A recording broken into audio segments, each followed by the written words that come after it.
Siempre se dice que hasta qué día del año puedes decir feliz año nuevo. Y la respuesta que hemos escuchado es, bueno, cada vez que encuentres una persona que no has visto, pues deséale feliz año nuevo. Bueno, pues feliz año nuevo.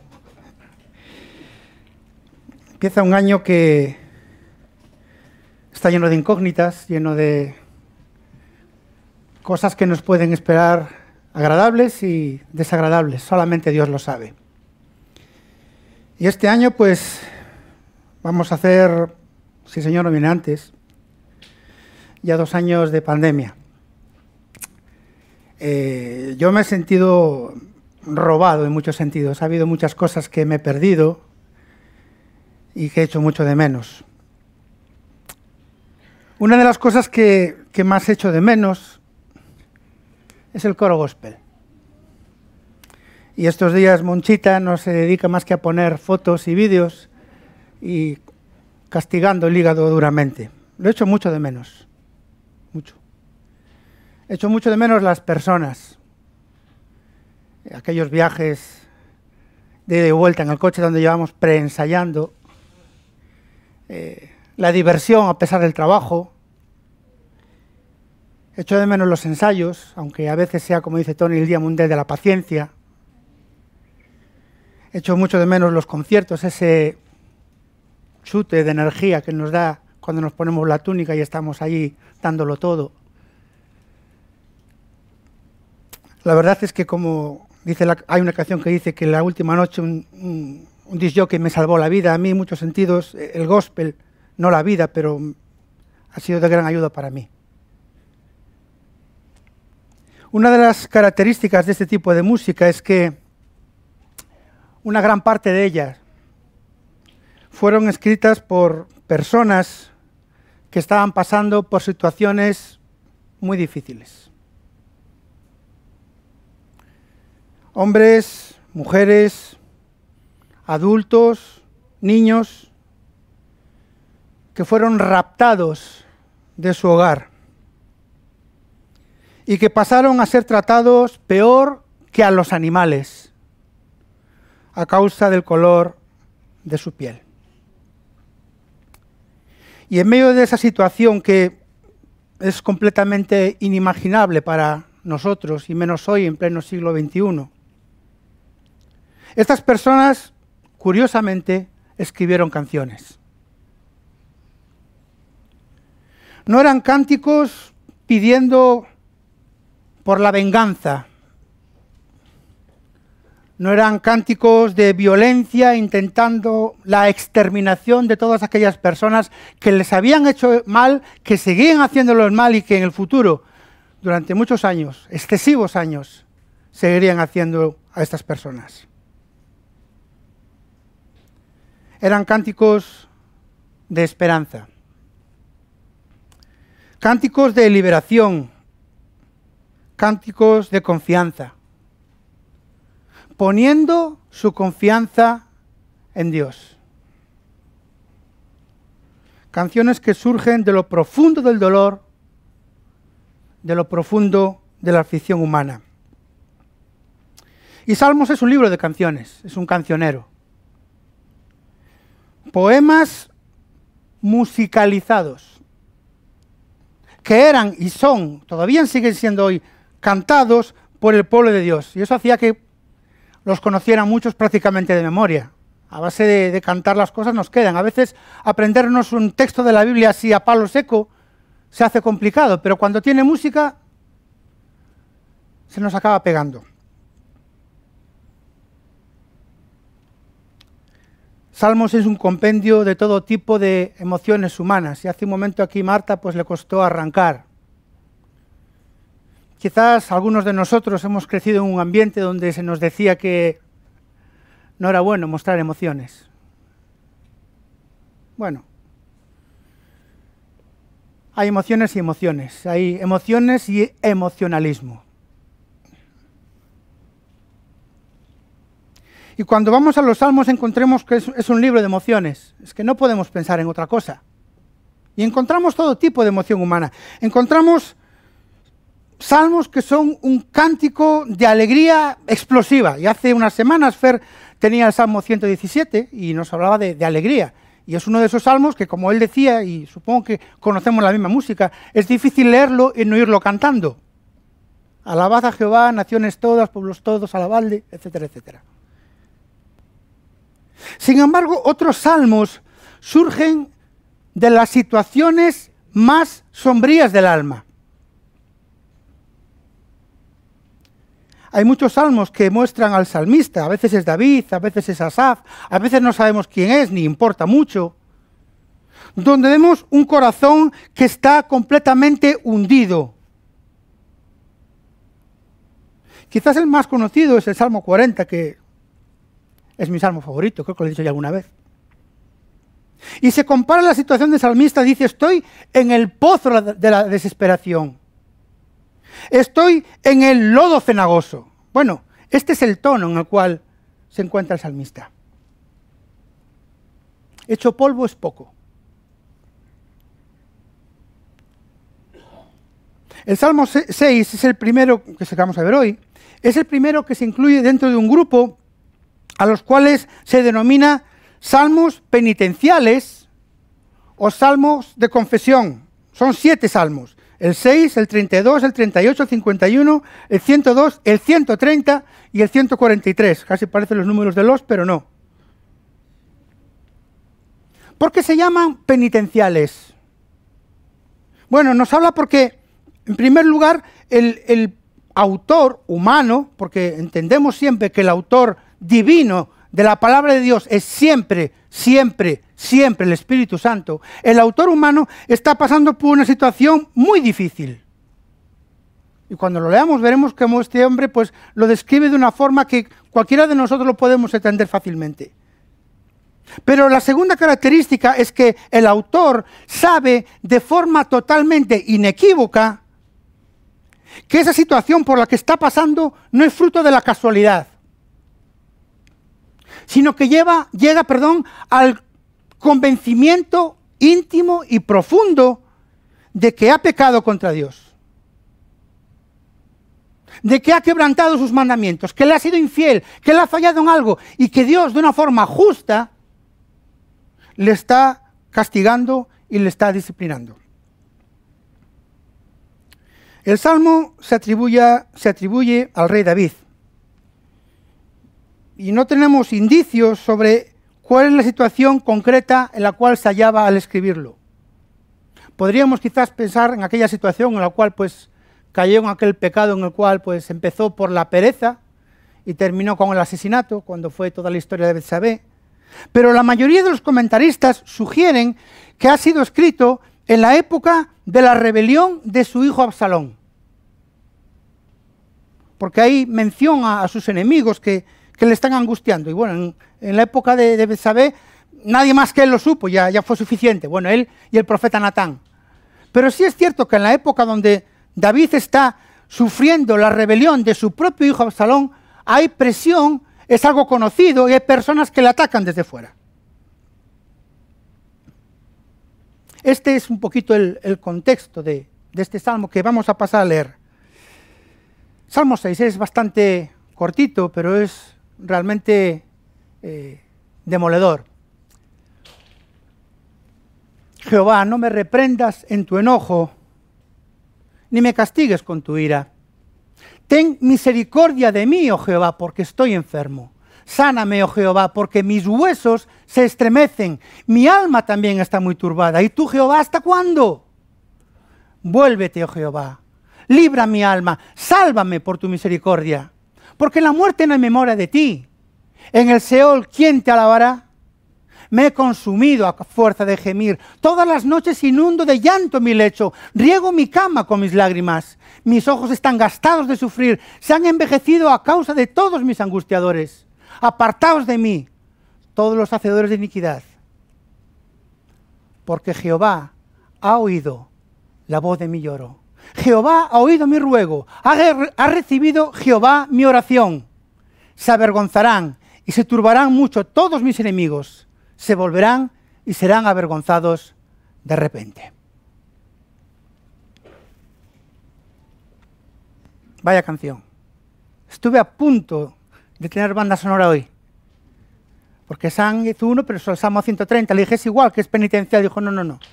Bueno, pues hubiera sido un puntazo. Qué bueno que haya salmistas que escriban canciones de todo tipo.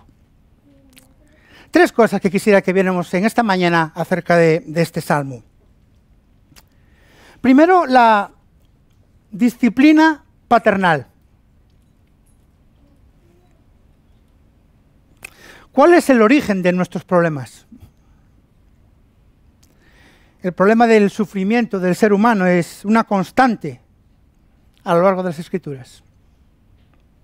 Y muchas veces nos puede parecer contradictorio que un Dios de amor, un Dios de misericordia, un Dios de compasión, un Padre que nos ama, puedan permitir nuestro sufrimiento. A riesgo de parecer demasiado simple y sin pretender pontificar, ni mucho menos, podríamos decir que los problemas de nuestra vida surgen por 3 causas, o tienen 3 orígenes. Por un lado, todos aquellos que tienen que ver con, o podríamos denominar, efectos secundarios de la caída. La caída de Adán y Eva, nuestros primeros padres, trastornó totalmente toda la creación. La enfermedad, el declive del cuerpo humano con la edad, catástrofes naturales, deterioro del planeta en que vivimos, injusticia, violencia, las guerras, tienen su origen en la caída. Y terminan salpicando a todo ser humano de una forma u otra, ya sea creyente o no sea creyente. Cuando viene un huracán, pues nos viene a por todos. Por otro lado, están las circunstancias de la vida que Dios permite para probarnos, lo que llamamos normalmente pruebas. Son circunstancias que tienen una utilidad, aunque a veces nos parezca muy difícil entenderlo o asumirlo. Fortalecer nuestro carácter, hacernos madurar hacia la imagen de Cristo, es algo que es productivo para nosotros. Santiago capítulo 1, versículo 2 y siguientes nos habla precisamente eso. Nos dice que bienaventurados que tengamos cuando estemos en la prueba, porque la prueba produce. Y luego sigue ahí. Y aunque muchas veces en las pruebas de nuestra vida interviene el enemigo de nuestras almas, es algo que él no puede hacer sin el permiso y la limitación de Dios. Y esto es algo que aprendemos cuando vamos al libro de Job.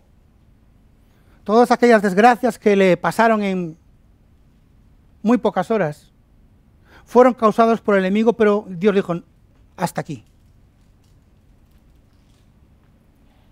Finalmente está el castigo por el pecado. Sé que suena bastante impopular en medio de nuestros días hablar de pecado y de castigo, pero es que la Biblia está ahí. No puedo arrancar las hojas que no me gustan. Castigo por el pecado. Disciplina de Dios sobre sus hijos. Ese pasaje tan conocido de Hebreos capítulo 12, versículos 4 y 29, que nos pone en la perspectiva. Dios, al que ama, disciplina y azota a todo aquel que recibe por hijo. Puede ser que los problemas o el dolor sean la consecuencia de que Dios está introduciéndonos en una situación para que recapacitemos, para que reconozcamos nuestro error, para que le pidamos perdón, para que nuestra relación que se ha roto, que se ha estropeado, que se ha deteriorado, se vuelva a solucionar. Y este es el origen en el cual se encuentra el salmista. No tiene ninguna duda. No es que me ha pasado algo que tiene que ver con las cosas de la vida, no es Dios que está permitiendo, yo he pecado. Y qué importante es llegar a ese punto, ¿no? Porque porque nos cuesta, me cuesta muchas veces decir, no, no, he pecado, porque me pienso que soy tan bueno. Y el tema de la disciplina es algo que hay que manejar con mucha delicadeza. Una cosa es que el pecado pueda producir consecuencias, y las produce, y otra cosa muy diferente es achacar todos los problemas a un posible pecado. Esa fue la situación que tuvo que enfrentar Job. Por un lado, su mujer le dijo, mira, eso de ser íntegro delante de Dios no te es rentable. Dios no te está correspondiendo de la forma que tú mereces a causa de tu integridad. Y le dice, mira, maldice a Dios y muérete. Dios es injusto. Y Job le dijo, de eso nada. Pero lo peor fueron sus amigos. Aquellos que, conociendo su desgracia, conociendo aquella situación tan difícil, vinieron junto a él y tras un tiempo callados, que fue lo mejor que pudieron hacer, empiezan a intentar aconsejarle y consolarle. Y el argumento que le presentan es, bueno, mira, todo lo que te pasa, Job, tiene una explicación muy fácil, has pecado contra Dios. Dice Job capítulo 5, versículo 17, he aquí, bienaventurado es el hombre a quien Dios castiga, por tanto, no menosprecies la corrección del Todopoderoso. Job, tienes tu merecido. Cuando llegamos al libro de Hechos, encontramos al apóstol Pablo, que después de una travesía marítima bastante complicada, y después de naufragar y llegar a la isla de Malta, nos dice que hacen allí pues una fogata para calentarse y salta una serpiente y le muerde. Y las personas que estamos alrededor dicen, este tiene que ser un homicida. Este no escapa del castigo. Hay que ser sumamente cuidadoso al emitir juicios precipitados. Porque si el diagnóstico es incorrecto, como nos pasa con nuestra salud física, podemos hacer un daño todavía mayor, quizás irreparable, a la persona que está pasando por este trance y que está en las manos de Dios. Qué importante es que aquellos que nos pastorean tengan la sensibilidad y el discernimiento para ser equilibrados, para no dejarse llevar quizás por las meras apariencias y manejar estas situaciones con prudencia. Se cuenta una anécdota de que una vez un pastor había ido a predicar a un sitio lejano y al volver pues le fue a buscar a alguien de su iglesia al aeropuerto, y en el viaje aquella persona le contó pues que había pasado un huracán por la ciudad. Y le dijo, bueno, al hermano tal pues se le metió el huracán en el local y perdió su negocio. Y dijo el pastor, claro, no me extraña, es una persona que no diezma, es una persona que viene a la iglesia, no sé qué. No, y el hermano acá, pues bueno, el huracán trajo lluvias y se le llevó el coche nuevo que había comprado se quedó sin él. Y dice, no me extraña porque no traes los niños a la dominical, no colaboran en no sé qué. Y cada vez que le decía algo, pues este pastor siempre encontraba una razón por la cual Dios había castigado a esta persona.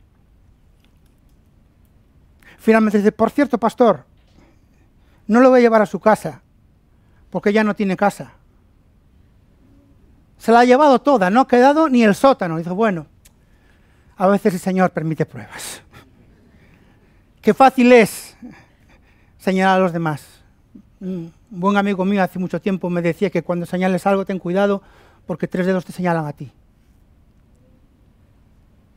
¿Qué opina Dios del pecado de sus hijos? Porque a veces nos hacemos una imagen de Dios como una especie de abuelete bonachón que sonríe cómplice con nuestras travesuras y que al final nos va a dar todo lo que pedimos, una especie de Papá Noel. Tenemos esta idea, yo creo que muchas veces andamos así. Bueno, Dios es tan buen niño, Y hace unas semanas, cuando os hablaba acerca de la idolatría, os hablaba de la complejidad de Dios. Del peligro de aferrarnos simplemente a uno de sus atributos y no tener en cuenta a los demás. Porque Dios actúa en armonía con sí mismo. Es cierto que Dios es amor, pero es igualmente de cierto, que Dios es santo. Es cierto que Dios es un juez justo, pero también es un Dios que es grande en misericordia. Hay que conjugar todo con equilibrio. No es que sea más una cosa que otra, sino que en su infinitud, todas y cada una de sus características son iguales. Una ley sin gracia produce legalismo, pero una gracia sin ley produce libertinaje. Ambos extremos son peligrosos y generan gran conflicto. Ante el pecado de sus hijos, Dios no se queda indiferente ni mucho menos. Y lo expresa el salmista en dos frases al principio, que como es típico de la poesía hebrea, repite el mismo concepto de dos maneras, similares, digamos, para completar la idea. Dice, Señor, no me reprendas, me estás reprendiendo. Reprensión nos habla de amonestar, nos habla de corregir a una persona por algo que ha dicho o por algo que ha hecho. También dice, Señor, no me castigues. El castigo es la corrección que se le hace a alguien por haber cometido una falta. A Dios le afecta nuestro pecado. Nos dice que le produce enojo, que es un enfado muy fuerte, e incluso ira, que es un sentimiento de indignación. No es ese abuelete bonachón. A Dios no le gusta nada. Y es cierto que nosotros, como seres limitados, imperfectos, muchas veces ejercemos nuestro enfado y nuestra ira, nuestro castigo y nuestra disciplina de una forma excesiva, de una forma desproporcionada. Pero eso no ocurre con Dios. Porque Dios es justo, porque Dios es bueno. La disciplina de Dios tiene que ver con su santidad y con su justicia, pero como veremos más adelante, es una muestra de su amor y de su cariño hacia sus hijos. El fin de la disciplina es pedagógico. Lo segundo que encontramos es un dolor profundo, o el dolor profundo. El salmista reconoce su responsabilidad. No dice, Señor, es que estoy sufriendo de forma injusta, es que me está pasando esto que me merezco, es que estoy aquí y no sé por qué. No hay excusas, no hay disculpas. No sabemos, como decíamos antes, a ciencia cierta cuál es la circunstancia histórica de este salmo, pero es evidente que sabe que su situación es responsabilidad suya. Y dos veces el salmista apela a la misericordia de Dios. Señor, interven, actúa. Ya sé que en mí no hay ningún mérito. Yo ya sé que no me lo merezco porque te he defraudado. Pero Señor, ten misericordia de mí. Hay un deseo de que esa intervención de Dios cambie de rumbo en su situación. Ese Dios equilibrado ha sido justo para reprender, pero también misericordioso y compasivo cuando el corazón reconoce su pecado, se arrepiente y vuelve. Y Dios da restauración y Dios da sanidad. Va a ser escuchado no por lo que Él es, soy el rey. No va a ser escuchado por lo que vaya a hacer. Voy a hacer 1.000.000 de sacrificios. Va a ser escuchado por el carácter fiel e inmutable de Dios. un Dios que no cambia.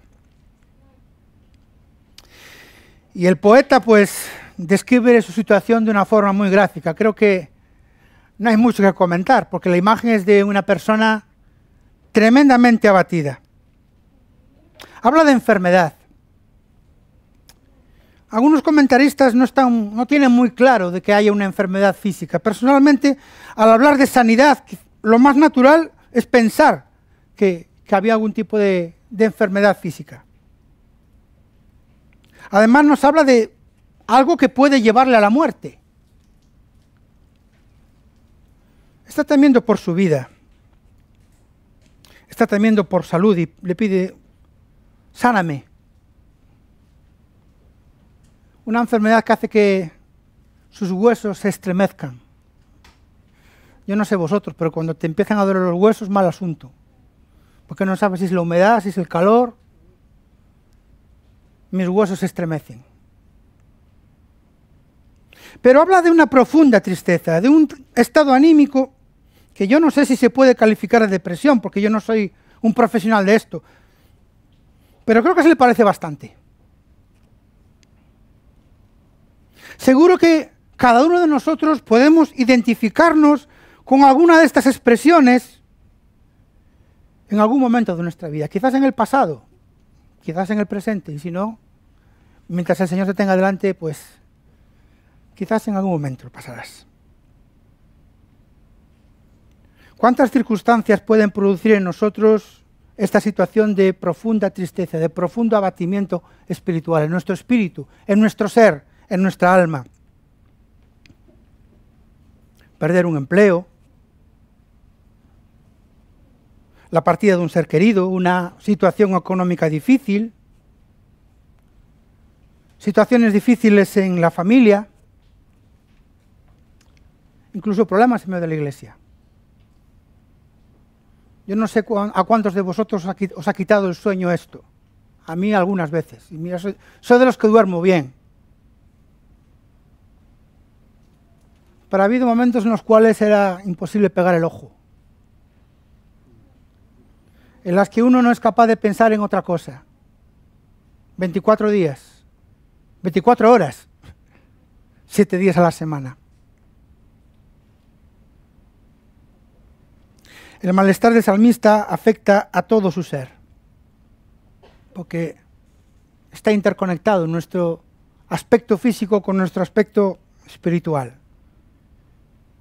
Hay un sentimiento de culpa y una aparente desilusión, porque Dios parece que no acude. Señor, ¿hasta cuándo? Da la impresión como que si Dios hubiera ido lejos, que se hubiera ido de viaje, que le castigó y le dejó ya a su suerte, dándole la espalda. Y esta es una constante muchas veces del Antiguo Testamento, cuando David dice, Señor, no quites de mí tu Santo Espíritu.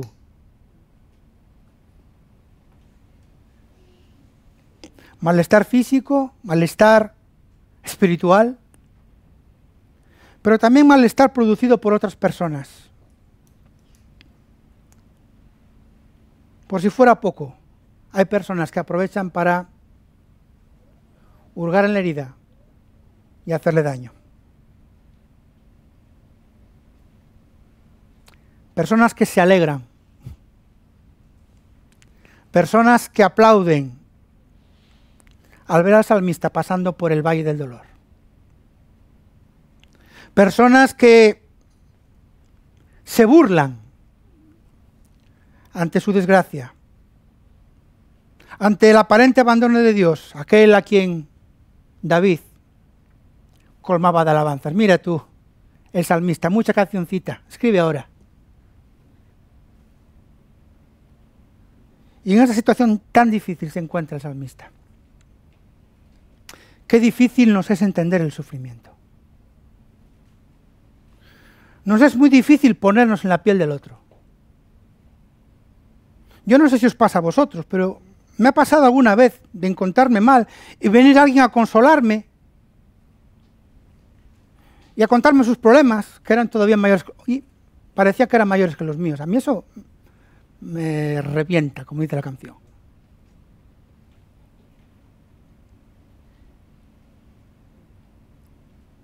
Muchas veces decimos eso de, bueno, me pongo en tu lugar. Entiendo lo que estás pasando y seguro que lo decimos con la mejor intención o la mejor de las intenciones. Pero estoy convencido casi al 130% de que normalmente no somos capaces de captar la dimensión de la catástrofe personal del otro. Y tenemos que tener mucho cuidado con nuestras palabras, con nuestras acciones, con nuestras actitudes. Porque podemos causar el efecto contrario. Añadir mayor sufrimiento y dolor. Debemos ser muy cuidadosos. Y mucho más cuando ofrecemos soluciones. Consejos que muchas veces parecen más bien sacados de la página esta de Mr. Wonderful que de otra cosa. O incluso, en el peor de los casos, una represión todavía más severa. ¿Ves? Estás ahí porque te lo mereces. No caigamos en el error de los amigos de Job. Muchas veces lo mejor que podemos hacer es ponernos al lado del que sufre, por la causa que sea. Y acompañar su dolor en silencio. Y si las circunstancias sanitarias lo permiten, darle un abrazo. Es lo mejor que podemos hacer. Estoy aquí. Estoy contigo. Estoy sufriendo contigo. Y estoy contigo esperando que Dios se manifieste otra vez a tu vida. Aquí me tienes. Finalmente encontramos un desenlace o el desenlace prometedor. Porque el Salmo no termina en un lugar oscuro, sino que el Salmo termina con la luz de la esperanza. Y creo que es algo muy importante que tenemos que hacer siempre como iglesia. Ser luz. Traer no juicio, no condenación, no traer maldición. Y a veces me sorprende ver personas, pastores y cosas similares que maldicen a la gente. Yo creo que somos llamados a todo lo contrario, a traer bendición. Y el salmista nos dice, bueno, un día Dios me oirá. A ver cuándo llega eso. No. El salmista, en medio del dolor, tiene la convicción segura en su corazón de que Dios le ha escuchado. Que la oración no se ha quedado en su habitación, ni en su ciudad, ni en su país, sino que ha ascendido y llegado hasta la misma presencia del Dios de la gloria. Sabe que Dios le ha respondido. Y no nos dice que Dios le va a curar físicamente, no lo dice. No habla acerca de que va a recuperar su ánimo, no lo dice. El salmista tiene en mente su testimonio.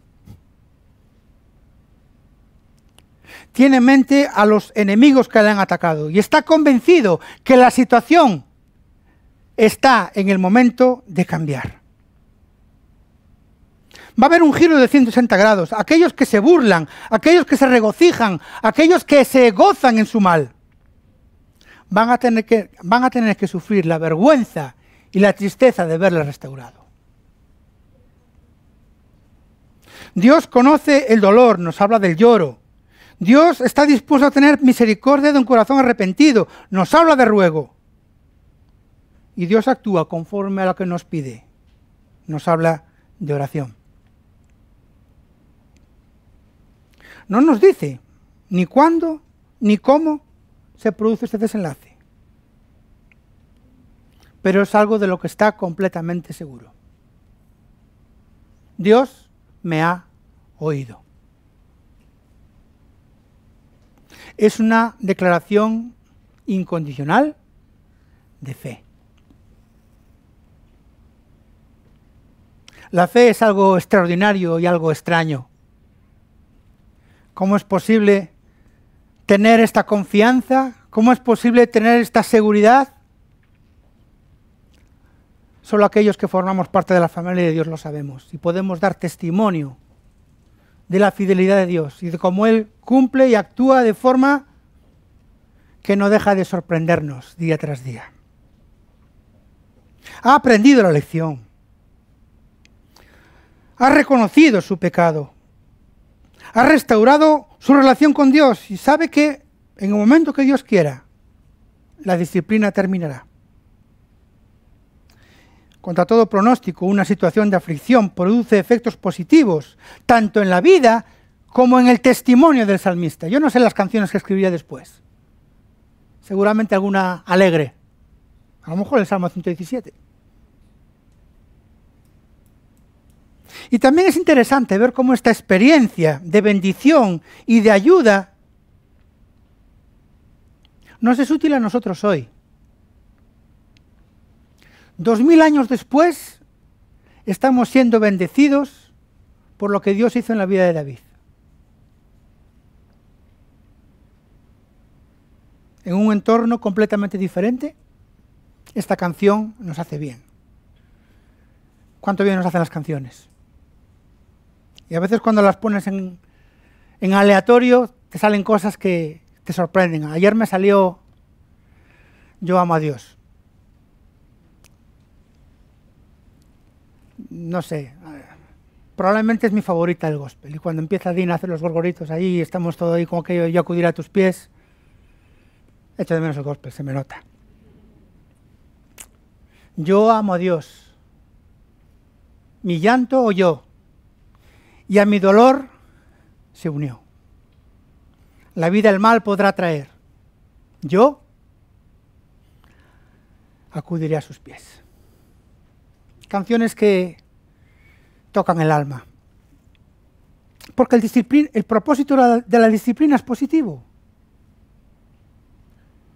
El texto de Hebreos que he citado antes, Hebreos capítulo 12, no ofrece lugar a ninguna duda. No dice, bueno, Dios en razón a su santidad disciplina. Bueno, es cierto que Dios es santo y que es una de las razones por que castiga. No dice Dios que es justo disciplina. Dice Dios al que ama disciplina. La disciplina nace del corazón amoroso de Dios. Ser padres nos da muchas veces la perspectiva correcta sobre este tema, porque hemos sido hijos durante muchísimos años y ahora cuando nos pasamos al lado oscuro, vemos que es muy difícil. A mí siempre se me ha hecho muy difícil, pero es necesario. Buscamos el bien y el provecho de nuestros hijos. Les estamos enseñando que hay unos límites y que pasar esos límites tiene consecuencias. Repito, es cierto que hay personas que se exceden muchas veces en poner límites. Es cierto que hay personas que muchas veces se exceden en las consecuencias de pasar esos límites. Es cierto que hay personas que se exceden tanto en poner límites como en poner consecuencias. Pero es una realidad de la palabra de Dios. Es algo que ocurre en la familia y que también ocurre en la iglesia. Y es una parte que no es nada popular y que no gusta nada. Pero busca la restauración. No es ponerle una marca a alguien y adiós para siempre.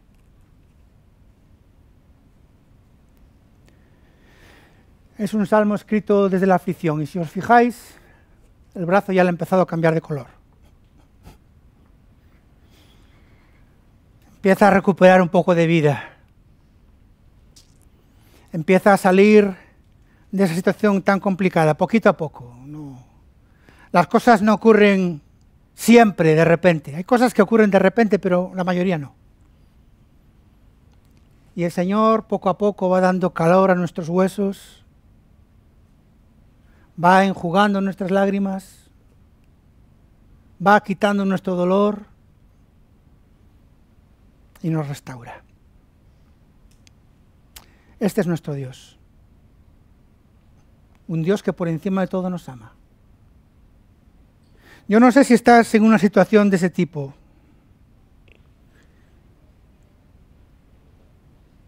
Pero puede que algún día lo estés. Descansa en Dios. Confía en Dios. Refúgiate en Él porque solamente Él es tu esperanza. Y que algún día también puedas entonar este cántico de celebración a un Dios tan glorioso. Que el Señor bendiga esa palabra.